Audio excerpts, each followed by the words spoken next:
November 11న జరిగే జూబ్లీహిల్స్ ఉప ఎన్నికల్లో ఓటు హక్కు ఉన్న ప్రతి ఒక్కరూ కూడా ఓటు వేయాలని పిలుపునిచ్చారు ఎలక్షన్ వాచ్ కమిటీ జాతీయ చైర్మన్ కేశవులు.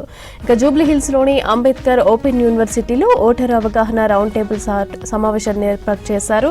ప్రజాస్వామ్య పరిరక్షణలో ఎన్నికలు కీలకమని అన్నారు. హైదరాబాద్లో తక్కువ ఓటింగ్ శాతం నమోదవుతున్నట్లుగా గణాంకాలు తెలిపాయని అన్నారు.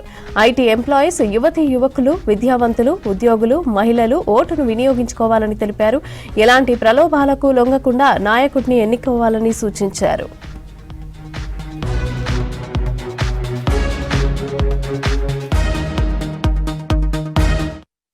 తెలంగాణ రాష్ట్రంలో జరుగుతున్నటువంటి ఆ ఎన్నికలలో ప్రజలకు చేసేటువంటి విజ్ఞప్తి ఏమిటంటే, మొత్తం కూడా ప్రజాస్వామ్యము బతకాలంటే ఎలాంటి కులాలకు, మతాలకు, ఆ తర్వాత మిగతా అటువంటి వాటికి ప్రలోభాలకు లొంగకుండా మనము ఎన్నికైనటువంటి ఎమ్మెల్యేలను ఎన్నుకోవడంతో ఆ రాష్ట్రము ప్రజాస్వామ్యయుతంగా ఉంటుంది.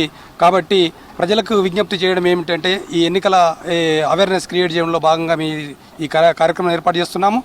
మీరు ఎలాంటి మతానికి కానీ, ఆ తర్వాత కులానికి కానీ, ఆ తర్వాత డబ్బుకు కానీ దాసోహం కాకుండా ప్రజాస్వామ్యబద్ధంగా ఎవరైతే ప్రజల అభివృద్ధి కోసము పాటుపడతాడో అటువంటి వ్యక్తులను, అటువంటి పార్టీలను ఎన్నుకోవడంతో వాళ్ళు దేశాభివృద్ధికి, ఆ తర్వాత రాష్ట్ర అభివృద్ధికి, విద్యాభివృద్ధికి, ప్రజల యొక్క సకల అభివృద్ధికి, అన్ని రకాల అభివృద్ధికి తోడ్పడతారు. కాబట్టి ఈ విషయాలన్నీ కూడా గమనించి ఎటువంటి పార్టీలు ఎలాంటి ప్రభావాలకు ఇచ్చినా వాటికి లొంగకుండా మీ అంతర సొంతంగా వివేచనతోని, విజ్ఞప్తితోని ఓటేస్తారని ఆశిస్తున్నాం. ఈ సందర్భంగా ఓటర్లందరికీ మనవించుకునేది ఏంటంటే, ఓటింగ్ అనేది మనకు దేశం యొక్క రాజ్యాంగం ఇచ్చినటువంటి ఒక గొప్ప అవకాశము. దీన్ని అందరం కూడా ఒక మంచి పద్ధతిలో వినియోగించుకోవాలి. ప్రతి ఒక్కరు కూడా ఓటింగ్లో పాల్గొని ఓటింగ్ శాతం పెంచుకోవాల్సినటువంటి అవసరం ఉంది. ఉపాధి రంగంలో ఉన్నటువంటి వాళ్ళని, విద్యారంగంలో ఉన్నటువంటి వాళ్ళు కానీ, రాజకీయ రంగంలో ఉన్నటువంటి ప్రతి ఒక్కరు కూడా తమ వంతు ఓటును వినియోగించుకోవాలి.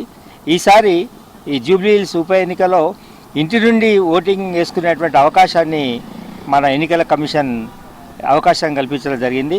సో దానిలో భాగంగా సుమారు 100 మంది తమ ఇంటి వద్ద నుండే లాస్ట్ వీక్లో ఓటింగ్ను వినియోగించుకోవడం జరిగింది.